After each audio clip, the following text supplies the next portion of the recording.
Everyone, तो ये हमारा जो यूनिट स्टार्ट हो रहा है वो स्टार्ट हो रहा है रिसर्च एप्टीट्यूड का। ओके, तो चलिए रिसर्च एप्टीट्यूड का यूनिट स्टार्ट कर रहे हैं और इसके बारे में वो A to Z डिस्कशन करेंगे। ये वेरी फर्स्ट चैप्टर रहने वाला है, टॉपिक रहने वाला है। अगर आपकी बात करें स्टूडेंट, तो यहाँ पर 10 यूनिट है। 10 यूनिट में आपका सेकेंड यूनिट जो है रिसर्च एप्टीट्यूड का है ना, ये है। नंबर ऑफ क्वेश्चन की बात करें तो 5 MCQs है। 5 MCQs आपको क्वेश्चंस यहाँ से देखने को मिलेगा, है ना। ये फिक्स नहीं है, चेंज भी हो जाता है, लेकिन नॉर्मली जो आपको 5 क्वेश्चन यहाँ से देखने को मिलेगा। फिर बात आती है कि रिसर्च एप्टीट्यूड क्यों, है ना, क्यों रिसर्च एप्टीट्यूड डाला गया है, आपका जो सेट है नेट में क्यों डाला जाता है, ताकि आपको बेसिक नॉलेज हो जाए रिसर्च के बारे में। आपको रिसर्च के बारे में बेसिक नॉलेज हो जाए, इसीलिए रिसर्च एप्टीट्यूड को डाला गया है। मतलब कि आप PhD करोगे, है ना, इसके बाद अगर आपको अब बात करें स्टूडेंट, तो आप एलिजिबल हो जाओगे PhD के लिए। PhD एडमिशन के लिए आप एलिजिबल हो जाओगे, तो आपको बेसिक जो प्रपोजल होता है, आर्टिकल होता है, बेसिक नॉलेज होना चाहिए। तो उसके लिए रिसर्च एप्टीट्यूड यूनिट है, दैट्स वाई ये डाला गया है। फिर रिसर्च पेपर, अगर हम देखिए रिसर्च की बात करें स्टूडेंट, तो आपका फर्स्ट टॉपिक जो गिवन है वो है meaning and type and characteristics of research, ये आपको पढ़ना है। पॉजिटिविज्म एंड पोस्ट पॉजिटिविज्म, ये रिसर्च आपने पढ़ना है, राइट। ये है, ये टॉपिक दिया गया है। मेथड ऑफ रिसर्च बहुत इंपॉर्टेंट है, एक्सपेरिमेंटल है, डिस्क्रिप्टिव है, हिस्टोरिकल है, क्वालिटेटिव है, क्वांटिटेटिव रिसर्च है, ये है। स्टेप्स ऑफ रिसर्च, एक रिसर्च का स्टेप्स क्या होता है, ये आपको टॉपिक सेकेंड मतलब नेक्स्ट टॉपिक पढ़ना है। फिर आता है थीसिस और आर्टिकल्स की स्टाइलिंग क्या है, कैसे लिखते हैं इसको, द वे ऑफ राइटिंग क्या होगा, जिसमें आप APA MLA शिकागो स्टाइल में पढ़ोगे, राइट, ये स्टूडेंट।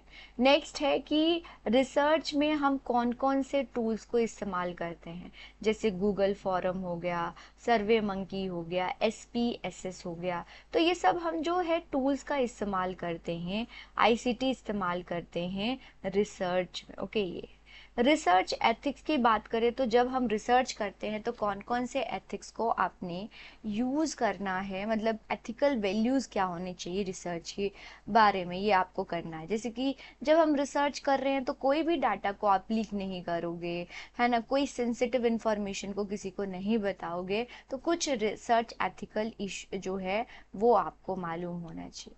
टाइप ऑफ रिसर्च जो है ये एग्जामिनर के द्वारा दिया गया है, ये है। तो यहीं तक टॉपिक आपका है ना स्टूडेंट। लेकिन इससे बियॉन्ड भी चीज़ें आ जाती हैं। जैसे कि मैं आपको बताऊं तो टाइप में आप basic research, applied research, action research, evaluation research, explanatory research, descriptive research, explanatory research, experimental research, ये बहुत सारे रिसर्च आप करोगे स्टूडेंट, बहुत सारे ये रिसर्च आप करोगे, ये ध्यान रखना है। फिर आपको सेमिनार कर जो है कॉन्फ्रेंस कॉन्फ्रेंस होगा, यहाँ पर करिकुलम नहीं होगा। और वर्कशॉप क्या होता है इसके बारे में नॉलेज होना चाहिए। फिर डाटा की बात करें तो नॉमिनल हो गया, ऑर्डिनल हो गया, इंटरवल हो गया, रेशो हो गया, इन सब के बारे में नॉलेज होना चाहिए। ठीक है, तो ये था आपके रिसर्च का टॉपिक, है ना, ये है। अब हम देखते हैं कि HP सेट में कौन से जो है क्वेश्चंस यहाँ से प्रीवियस ईयर क्वेश्चंस पूछे गए हैं। तो देखो रिसर्च एथिक्स से सवाल आया हुआ है, आपको पूछा गया है कौन सा करेक्टरिस्टिक्स एक्सपेरिमेंटल रिसर्च का नहीं है। ओके, ये है। एक्शन रिसर्च का क्या जो है आपका स्टेप्स है, ये पूछा गया है। फिर अगर हम बात करें स्टूडेंट, तो ये पूछा गया है कि टीचर जो है वो टेस्ट लेना चाहती हैं न्यू टीचिंग मेथड का, तो वो कौन सा सही होगा, ये पूछा गया है ना, ये पूछा गया स्टूडेंट। तो ये जो है क्वेश्चंस HP सेट में पूछे गए हैं, आज से सवाल आ सकता है। चलो अब हम रिसर्च का टॉपिक स्टार्ट कर रहे हैं, टू जेड समझते हैं। तो रिसर्च क्या होता है, रिसर्च दो वर्ड से मिलके बना है, री प्लस सर्च, दोबारा सर्च करने को ही हम रिसर्च बोलते हैं। बाय एंड लार्ज रिसर्च मतलब होता है सर्च जो है, री मतलब अगेन और सर्च मतलब कि आप कुछ डिस्कवर कर रहे हो, दोबारा कुछ डिस्कवर कर रहे हो, उसी को रिसर्च बोलेंगे। तो रिसर्च एक प्रोसीजर है जहाँ पर आपको स्टेप्स को फॉलो करना होता है। इसमें आप गैदर करते हो, एनालाइज करते हो इंफॉर्मेशन को, ताकि आपकी इंक्रीज हो अंडरस्टैंडिंग अबाउट टॉपिक। मतलब कोई टॉपिक लोगे स्टूडेंट, उस पर आप जो है नॉलेज इंक्रीज करोगे और ये सिस्टमेटिकली करोगे, दैट्स वाई ये रिसर्च होता है। ठीक है, अगर हम बात करें तो रिसर्च जो है वो लेटिन वर्ड से लिया गया है, ये याद रखिएगा, इम्पॉर्टेंट है। री प्लस सर्च मतलब री मीन्स अगेन सर्च करना ही रिसर्च होता है। टू सीक टू एग्जामिन ही क्या होता है, रिसर्च होता है। तो दोबारा सर्च करना ही क्या होता है, रिसर्च। टू इन्वेस्टिगेट, आप दोबारा दोबारा इन्वेस्टिगेट करते हो। मतलब कि मैं आपको बताऊं स्टूडेंट, तो रिसर्च हम कोई बहुत नए टॉपिक पर नहीं करते हैं, ऑलरेडी जिन्होंने रिसर्च किया है वहाँ पर हम प्रॉब्लम्स देखते हैं और उस प्रॉब्लम को में नया नॉलेज, नई डिस्कवरी करते हैं, उसी को रिसर्च बोला जाता है। तो रिसर्च मीन्स क्या होता है, ऑलरेडी सर्च होता है इंफॉर्मेशन और वहीं पर आप सर्च करते हो अपने ऑब्जेक्टिव, अपने टॉपिक। आपने जो टॉपिक लिया है वो किसी और ने भी सर्च किया होगा, लेकिन उसने जो लैक किया उस पर आप सर्च करोगे, इसी को रिसर्च बोलते हैं। तो रिसर्च ना केयरफुली इन्वेस्टिगेट है, जहाँ पर इंक्वायरी करते हैं, खोजते हैं न्यू फैक्ट्स के बारे में, न्यू नॉलेज के बारे में, उसी को रिसर्च बोला जाता है। ये सिस्टमाइज होता है स्टूडेंट, सिस्टमेटिकली होता है, स्टेप्स को फॉलो करते हैं जहाँ पर आप न्यू नॉलेज को सर्च करते हो, जो आपका ऑब्जेक्टिव है। आपके ऑब्जेक्टिव के अनुसार आप नए नॉलेज को सर्च करते हो, उसको रिसर्च बोलते हैं। ये सिस्टमेटिक मेथड होता है जहाँ पर आप जो है सिस्टमेटिकली एक प्रॉब्लम जो कि आपका टॉपिक होगा उसका सॉल्यूशन आप ढूंढते हो, इसी को रिसर्च बोलते हैं। रिसर्च क्या होता है, एक सिस्टमेटिकली होता है, साइंटिफिक स्टडी होता है ऑफ सब्जेक्ट। मतलब कि यहाँ पर रैंडम कुछ नहीं होगा, हाइपोथेटिकल कुछ नहीं होगा स्टूडेंट, आप स्टैटिस्टिकली सिस्टमेटिकली जो है कुछ नया नॉलेज कंट्रीब्यूट करोगे सोसाइटी के लिए, देश के लिए। ओके, ये होता है। तो इसमें हम न्यू नॉलेज को गेन करते हैं और वेरीफाई करते हैं एग्जिस्टिंग नॉलेज को। मतलब जिसने कोई सर्च किया है उसी को आप वेरीफाई कर सकते हो, लेकिन उसी पर नया भी ढूंढ सकते हो, ये होता है। तो रिसर्च क्या होता है, केयरफुल ऑब्जर्वेशन एंड इन्वेस्टिगेशन। बहुत ध्यान से, बहुत प्रोसीजर से आप नया कुछ ढूंढते हो। इसमें आप डिस्क्राइब करते हो, एक्सप्लेन करते हो, प्रिडिक्ट करते हो और कंट्रोल करते हो। यस स्टूडेंट, कंट्रोल फिनोमिना, एक सिचुएशन में कुछ नया सर्च करते हो, उसी को हम रिसर्च बोलेंगे। यहाँ पर प्लान करते हैं और एक मेथड्स को फॉलो करते हैं, प्रॉपर प्रोसीजर को फॉलो करते हैं, यही क्या होता है, रिसर्च। रिसर्च प्रॉपर एक प्रोसीजर होता है। रिसर्च में कलेक्शन, एनालिसिस और इंटरप्रिटेशन ऑफ डाटा होता है स्टूडेंट। यहाँ पर आप सॉल्व करते हो प्रॉब्लम और आंसर देते हो स्पेसिफिक क्वेश्चन का। ओके, ये होता है। रिसर्च ना डेवलपमेंट करता है थ्योरीज में और फैक्ट्स में। मतलब जो ऑलरेडी थ्योरीज है उसमें आप नया नया ढूंढते हो, कुछ नया कंट्रीब्यूट करते हो, उसमें विकास होता है। ये ऑब्जेक्टिविटी होता है और एक्यूरेसी होता है। मतलब कि जो आप सर्च करोगे, सॉल्यूशन लेके आओगे, वो एज अ होल अप्लाई होगा, एज अ होल अप्लाई होगा और ये एक्यूरेट होगा, ये आपको एक्यूरेट रिजल्ट देगा। ओके, ये होता है। रिसर्च की बात करें स्टूडेंट, तो इसमें अंडरस्टैंडिंग इंक्रीज होती है पर्टिकुलर फील्ड ऑफ स्टडी की, पर्टिकुलर फील्ड ऑफ स्टडी की अंडरस्टैंडिंग डेवलप्ड होती है, उसी को हम रिसर्च बोलते हैं। तो कुछ पॉइंटर्स थे अबाउट द रिसर्च। अगर हम कंक्लूड करें तो रिसर्च क्या है, दोबारा सर्च करना, जहाँ पर आप कुछ वेरीफाई भी कर सकते हो और नए नॉलेज को भी कंट्रीब्यूट कर सकते हो। राइट, ये है, ये सिस्टमेटिकली साइंटिफिक स्टडी होता है ना, केयरफुली ऑब्जर्वेशन होता है, इसको बोलते हैं। अगर हम रिसर्च की बात करें तो आर क्या होता है, रैशनल वे ऑफ थिंकिंग। मतलब आप इसमें इंटेलेक्चुअल वे ऑफ थिंकिंग को सोचते हो, दिमाग से सोचते हो और इसका आंसर देते हो। इसमें एक्सपर्ट होता है ये स्टूडेंट, इसमें आप एक्सपर्ट होने चाहिए। मतलब आप जो टॉपिक चूज करोगे उसका आपको डेप्थ नॉलेज होना चाहिए। आप सर्च करते हो और सॉल्यूशन को फाइंड करते हो। एग्जैक्टनेस होना चाहिए स्टूडेंट, ये नहीं होना चाहिए कि चेंज हो रहा है, आपका जो सॉल्यूशन है वो चेंज हो रहा है, बार बार चेंज हो रहा है। एग्जैक्ट होना चाहिए, एक्यूरेट होना चाहिए, प्रॉपर होना चाहिए। ओके, ये है। आप एनालिसिस करते हो, पूरा इंटरप्रिटेशन करते हो। आप फैक्ट, मतलब आप अपने वेरिएबल, बेसिकली आप चूज करोगे वेरिएबल्स, है ना। वेरिएबल्स जब आप रिसर्च करोगे तो आप वेरिएबल चूज करोगे स्टूडेंट। वेरिएबल का मतलब है आप independent variable and dependent variable को आप चूज करोगे, एंड देन इनमें आप रिलेशन को समझोगे, राइट। इसी को होता है, जैसे कि मान लो कि एनईपी, एनईपी का असर क्या हुआ है लर्निंग पर, ये आप चूज करोगे। ये क्या है, वेरिएबल है। तो अकॉर्डिंग टू योर सब्जेक्ट, आपका जो सब्जेक्ट उससे रिलेटेड आप टॉपिक को चूज करोगे, उसमें आप इंडिपेंडेंट एंड डिपेंडेंट वेरिएबल को देखोगे। इसी को रिसर्च होता है। यहाँ पर क्रिटिकल ऑब्जर्वेशन होगा, केयरफुली प्लानिंग होगी और कंस्ट्रक्ट किया जाएगा, ओके, एटीट्यूड को कुछ कंस्ट्रक्ट किया जाएगा, नॉलेज। याद रखिएगा, रिसर्च नो डाउट हम अपने लिए करते हैं, है ना, डॉक्टर के लिए करते हैं, इनकम के लिए करते हैं, लेकिन नॉर्मली अगर हम रिसर्च की बात करें तो स्टूडेंट वो इसीलिए होता है ताकि आप कुछ सोसाइटी को कंट्रीब्यूट कर सको, सोसाइटी के कुछ इश्यूज को सॉल्व कर पाओ, इसीलिए रिसर्च किया जाता है। और इसमें ऑनेस्टी, हार्ड वर्किंग होती है, प्रॉपर आप ऑनेस्ट वे से रिसर्च करोगे, इन चीज़ों का ध्यान रखना है। ठीक है, चलिए अब हम देखेंगे ऑब्जेक्टिव ऑफ रिसर्च। इसमें हम एग्जिस्टिंग सिचुएशन एंड प्रॉब्लम को इन्वेस्टिगेट करते हैं, बिल्कुल स्टेप बाय स्टेप मैनर में, है ना। इन्वेस्टिगेट करते हैं कि प्रॉब्लम क्या, सॉल्यूशन ही तो चाहिए हमें ना। इसमें डेवलप्ड, कंस्ट्रक्ट करते हो, न्यू मेथड, मॉडल, फ्रेमवर्क, इन सबको करते हो।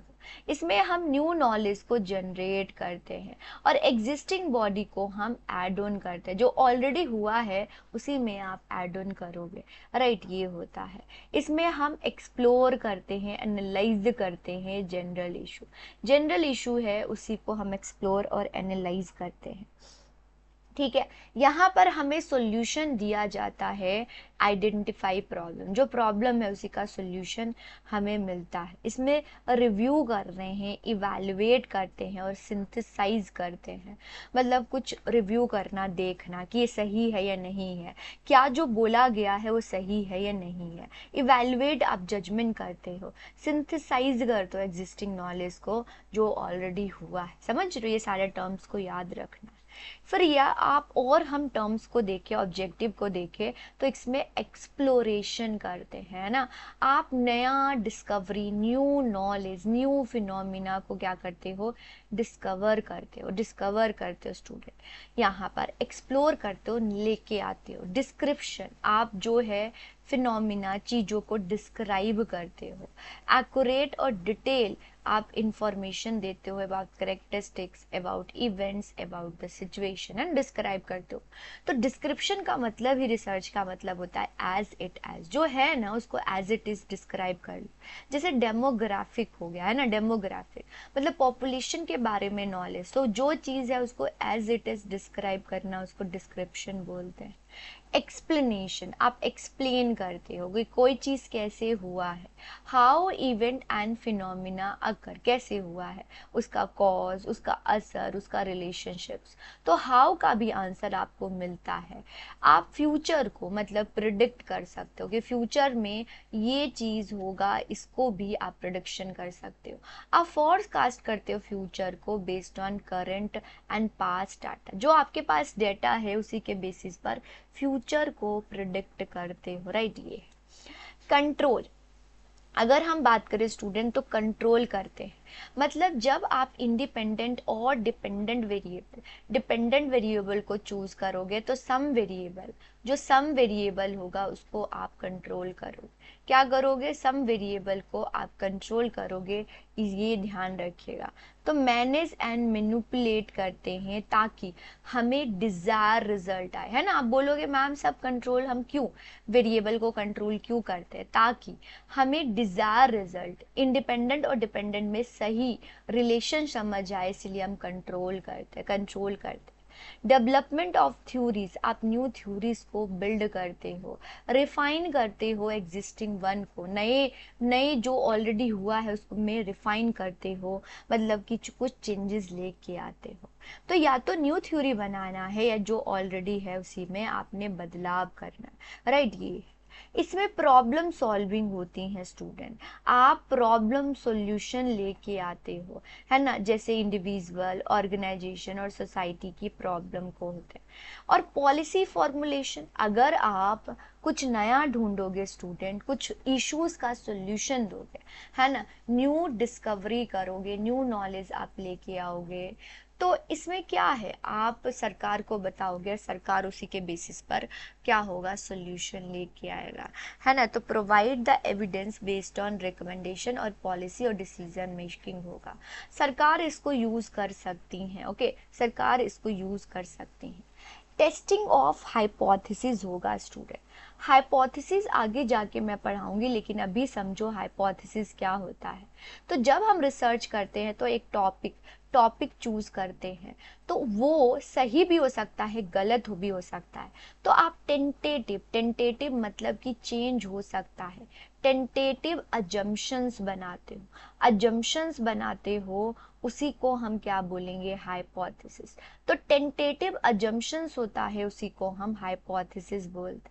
तो हाइपोथेसिस को टेस्ट करना होता है ना, कि ये सही होगा ये नहीं होगा। जैसे एनईपी का असर लर्निंग पर इंक्रीज होगा ये ना होगा, ये हमारी हाइपोथेसिस है स्टूडेंट, और इसी को आप टेस्ट करते हो, तो हम इसका ऑब्जेक्टिव होता है। नॉलेज, नया नॉलेज आप क्या करते हो, बिल्ड करते हो, न्यू नॉलेज आप क्या करते हो, जनरेट करते हो स्टूडेंट, ठीक है, ये होता है। चलिए एक बार फिर से समझ लेते हैं। ऑब्जेक्टिव, उद्देश्य क्या होता है रिसर्च का, ताकि हमें कुछ एक्सप्लोर किया जाए, कुछ नया नॉलेज लाया जाए। जो चीज़ है उसको डिस्क्राइब करेंगे, एज इट इज डिस्क्रिप्शन करते हैं। कोई चीज़ कैसे हो रहा है उसको एक्सप्लेन करोगे। आपके पास जो डाटा है उसके रिगार्डिंग आप प्रिडिक्ट करोगे। कुछ जब हमें वेरिएबल का रिलेशनशिप समझना है तो कुछ कंट्रोल हम करते हैं ताकि हमें डिजायर रिजल्ट मिल जाए। आप इसमें थ्योरीज को, नई थ्योरीज को बिल्ड करते हैं। इतनी थ्योरीज हम पढ़ते हैं ना स्टूडेंट, तो थ्योरीज कैसे आया, उन लोगों ने रिसर्च ही तो किया है, तो आप अपनी थ्योरीज भी लेके आ सकते हो, वो चीज़ है। यहाँ पर प्रॉब्लम का सोल्यूशन होता है, कोई भी इशू है, कोई भी चैलेंजेस है, उसका सोल्यूशन होता है। लेट सपोज एग्जांपल है कोविड-19 में वैक्सीन का प्रॉब्लम था, तो उसका सोल्यूशन लेके आया रिसर्च करके। और पॉलिसी फॉर्मुलेशन होता है, ठीक है, पॉलिसी फॉर्मुलेशन होता है। इसमें हम अपनी ही अजम्पशंस को प्रूव करते हैं, टेस्ट करते हैं, वो होता है। और नॉलेज को एनहांस किया जाता है, आप कुछ नॉलेज ढूंढ के लेके आते हो, समझ आया, इसीलिए रिसर्च होता है, ये ऑब्जेक्टिव होता है। तो साइंटिफिकली होता है और सिस्टमेटिकली होता है। अब हम देखेंगे करेक्टरिस्टिक्स ऑफ रिसर्च, क्या क्या करेक्टरिस्टिक्स है रिसर्च, किसके बारे में डिस्कशन करें।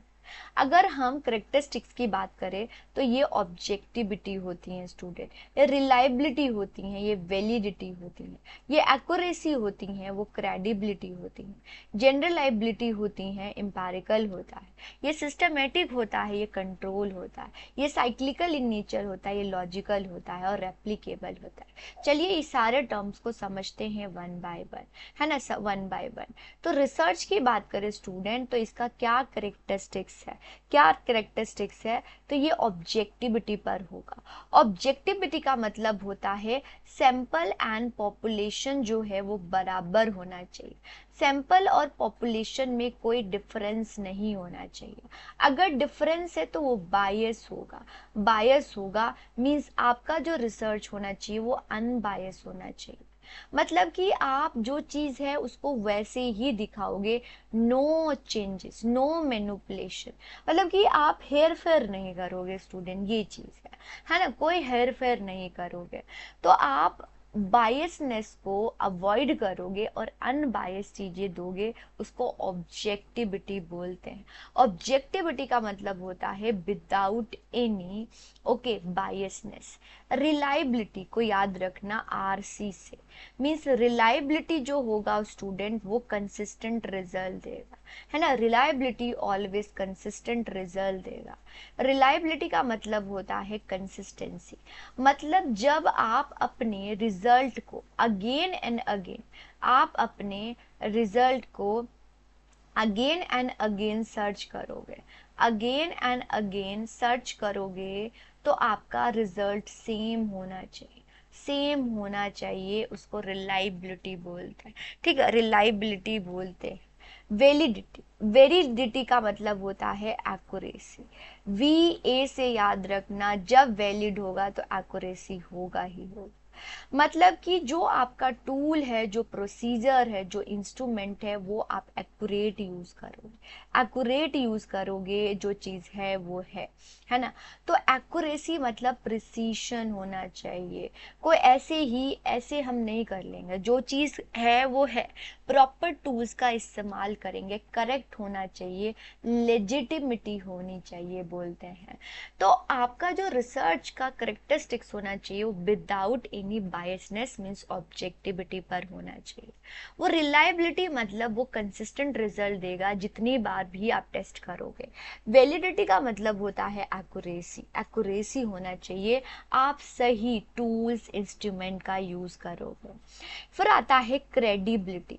क्रेडिबिलिटी का मतलब होता है ट्रस्ट वर्दी। तो अगर आप प्राइमरी सोर्स और सेकेंडरी सोर्स का डाटा होता है, प्राइमरी सोर्स का मतलब होता है कि आप फर्स्ट हैंड डाटा जो है आप यूज कर रहे हो तो उसको प्राइमरी बोलेंगे। और जो है किसी और ने सर्च किया है और उसी का आप यूज कर रहे हो, जैसे कि मैगजीन, जैसे कि बुक्स, है ना, बुक्स हो गया, वो सेकेंडरी होता है। तो क्रेडिबल कौन सा होगा, प्राइमरी होगा। तो जब आप प्राइमरी डाटा का, प्राइमरी सोर्स का यूज करोगे तो क्रेडिबिलिटी, क्रेडिबिलिटी मतलब ट्रस्ट वर्दी होनी चाहिए, है ना। ट्रस्ट वर्दी कब होगा, जब आप एक्यूरेट डाटा को कलेक्ट करोगे, वो। जनरल लाइबिलिटी होनी चाहिए स्टूडेंट। जनरल लाइबिलिटी का मतलब होता है कि जो आप फाइंडिंग करोगे वो एज अ होल अप्लाई होगा, एज अ होल अप्लाई होगा, उसको जनरल लाइबिलिटी बोलते हैं। ठीक है, ये empirical research. Empirical research means practical होना चाहिए। क्या होना चाहिए, प्रैक्टिकल होना चाहिए, वो रियल लाइफ एक्सपीरियंस पर होना चाहिए, डायरेक्ट ऑब्जर्वेशन होना चाहिए और एविडेंस के बेसिस पर होना चाहिए। तो इम्पेरिकल रिसर्च इन्होंने ये बोला है। सिस्टमेटिक होना चाहिए, मतलब स्टेप बाय स्टेप होना चाहिए, प्लान्ड होना चाहिए, स्टेप बाय स्टेप होना चाहिए। ठीक है, ये है स्टूडेंट, ये है।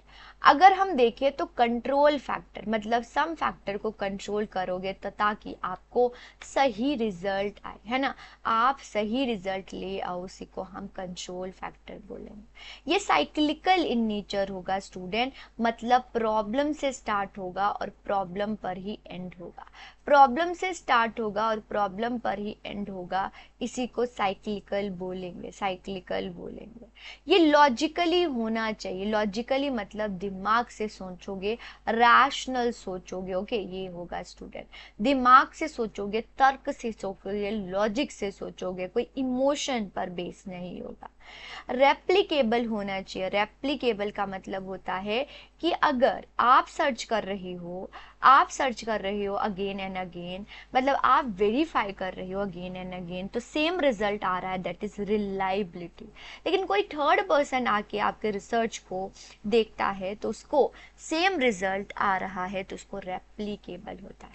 तो जब आप वेरीफाई करोगे बाय रिपीटिंग द स्टडी, आपको सेम रिजल्ट मिलेगा, उसको रेप्लिकेबल बोलते हैं। तो ये सारे करेक्टरिस्टिक्स हैं स्टूडेंट, चलो एक बार देख लेते हैं। तो ऑब्जेक्टिविटी का मतलब क्या होता है कि ये जो है अनबायस होगा, बायसनेस नहीं होगा, है ना, अनबायस होगा, बायसनेस नहीं होगा, नहीं होगा। रिलायबिलिटी का मतलब होता है कंसिस्टेंसी होना चाहिए, कंसिस्टेंसी होना चाहिए। वैलिडिटी का मतलब होता है एक्यूरेसी होना चाहिए, ठीक, एक्यूरेसी होना चाहिए। एक्यूरेट होगा स्टूडेंट, याद रखिएगा। करेक्ट टूल का यूज करोगे, करेक्ट टूल्स का यूज करोगे, करेक्ट टूल्स का यूज करोगे। जब आप अगेन एंड अगेन सर्च करोगे, आपको सेम रिजल्ट मिलना चाहिए, ठीक है। ये क्रेडिबिलिटी का मतलब होता है ट्रस्ट वर्दी, जो है ट्रस्ट वर्दी होनी चाहिए, मीन्स प्राइमरी सोर्स का इस्तेमाल करोगे। जनरल एबिलिटी का मतलब होता है एज अ होल, आप एज अ होल अप्लाई करोगे। इम्पेरिकल का मतलब होता है प्रैक्टिकल होना चाहिए, है ना, प्रैक्टिकल होना चाहिए, रियल लाइफ पर बेस्ड नहीं होना चाहिए। सिस्टमेटिकली मतलब एक सीक्वेंस को फॉलो करोगे, स्टेप बाय स्टेप होगा, स्टेप बाय स्टेप होगा।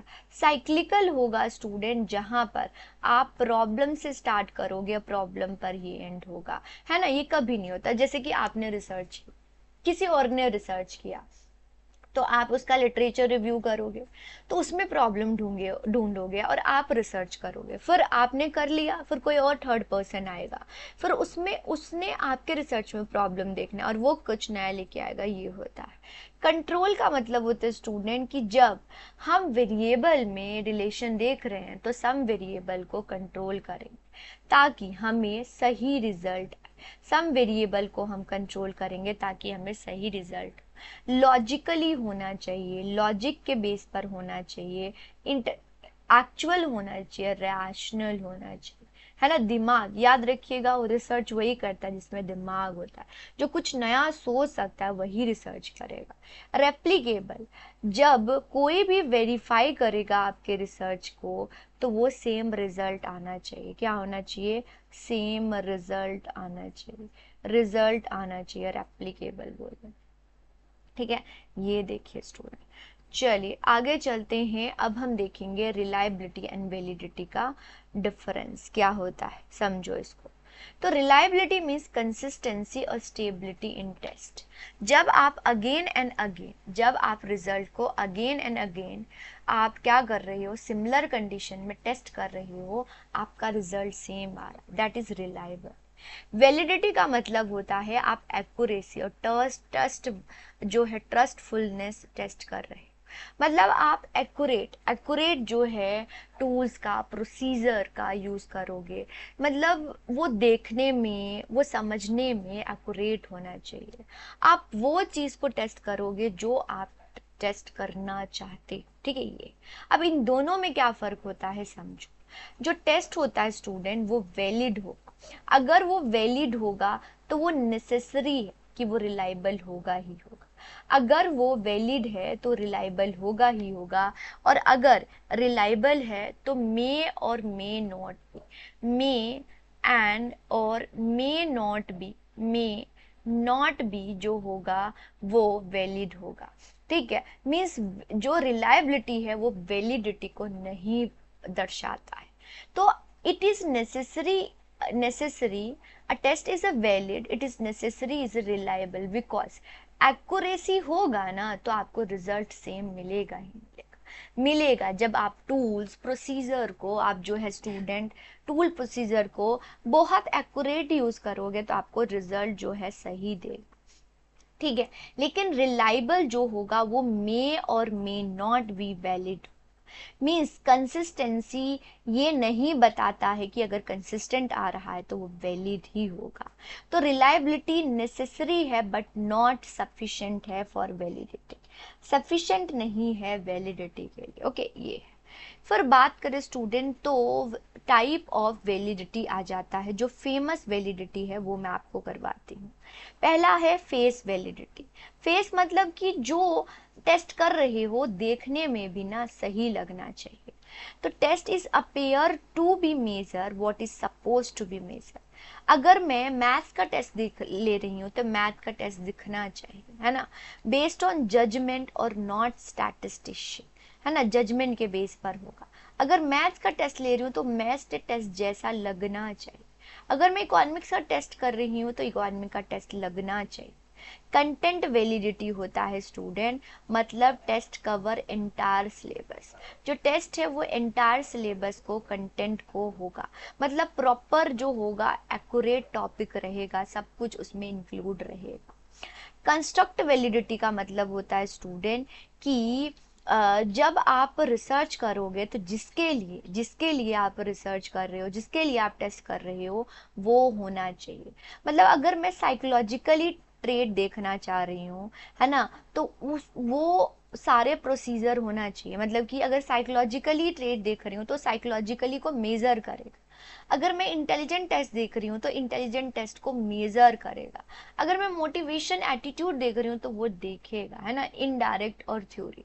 जो है कंस्ट्रक्ट होना चाहिए, मतलब कि जिस चीज के लिए आप बनाए हो वो होना चाहिए, है ना। इंटेलिजेंट टेस्ट लेके आ रहे हो तो इंटेलिजेंट टेस्ट होना चाहिए ये चीज। क्राइटेरियन क्या होता है स्टूडेंट? क्राइटेरिया का मतलब होता है कि आप कंपेयर करोगे आप अपने टेस्ट को विथ एक्सटर्नल क्राइटेरिया। कोई भी एक स्टैंडर्ड है, जैसे मान लो 90, तो 90 से आप कंपैरिजन करोगे स्टूडेंट। ये दो प्रकार का होता है, इसमें हम कंपैरिजन करते हैं और फ्यूचर को प्रेडिक्ट करते हैं। आपने किसी बच्चे को कंपैरिजन किया और उसी के बेसिस पर उसका फ्यूचर प्रिडिक्ट कर दिया। और कंकरेंट मतलब करंट होता है, मतलब कि करंट परफॉर्मेंस को आप देख रहे हो, करंट परफॉर्मेंस को देख रहे हो तो उसको कंकरेंट वैलिडिटी बोलते हैं। ठीक है, तो क्राइटेरिया का मतलब होता है कि सम स्टैंडर्ड पर आप कंपैरिजन कर रहे हो, कंपैरिजन करके फ्यूचर को प्रिडिक्ट कर रहे हो या करंट परफॉर्मेंस को बता रहे हो कि वो होता है। इंटरनल और एक्सटर्नल ये होता है। इंटरनल क्या होता है स्टूडेंट? जहां पर आप वेरिएबल के बीच में प्रॉपर कॉज एंड इफेक्ट देख रहे हो। जब आप अपने वेरिएबल के बीच में प्रॉपर कॉज एंड इफेक्ट देखोगे तो उसको इंटरनल वैलिडिटी होगा, है ना। ये फ्री फ्रॉम कोई भी एरर नहीं होगा। आपका कॉज एंड इफेक्ट प्रॉपर होना चाहिए वेरिएबल के बीच में, कि अगर एक एनईपी है तो उसका इफेक्ट होना चाहिए लर्निंग पर, तो प्रॉपर कॉज एंड इफेक्ट होना चाहिए आपके वेरिएबल में, मीन्स इंडिपेंडेंट और डिपेंडेंट वेरिएबल। एक्सटर्नल वैलिडिटी क्या होता है स्टूडेंट? जहां पर हम ना रिजल्ट को एज अ होल अप्लाई कर रहे हैं, जनरलाइज कर रहे हैं, उसको एक्सटर्नल वैलिडिटी होता है। ठीक है, to other situation, people, setting, तो एक्सटर्नल वैलिडिटी होता है। ठीक है, चलो एक बार फिर से देख लेते हैं। तो वैलिडिटी कितने प्रकार के होते हैं? बहुत होते हैं। जो फेमस है मैंने आपको बताया, फेस मतलब जो दिख रहा है, जिस जैसा है वैसा दिख रहा है। कंटेंट मतलब प्रॉपर कंटेंट सिलेबस होना चाहिए। कंस्ट्रक्ट मतलब कि जो आप रिसर्च करना चाहते हो वो क्या होना चाहिए, उसका रिजल्ट वो आना चाहिए, उसका फायदा होना चाहिए। क्राइटेरिया मतलब कि सम स्टैंडर्ड पर आप कंपैरिजन कर रहे हो, क्राइटेरिया। इंटरनल मतलब प्रॉपर वेरिएबल के बीच में कॉज एंड इफेक्ट रिलेशन होनी चाहिए। एक्सटर्नल मतलब जो रिजल्ट आ रहा है वो एज अ होल अप्लाई कर रहे हो, तो उसको एक्सटर्नल बोलेंगे, राइट। ये टाइप ऑफ रिसर्च हम नेक्स्ट लेक्चर में करेंगे और यहाँ तक हमने कर लिया। ठीक है, चलो नेक्स्ट क्लास में हम मिलेंगे और नेक्स्ट क्लास में इसके बारे में डिस्कशन करेंगे। Thank you so much, next class में मिलते हैं।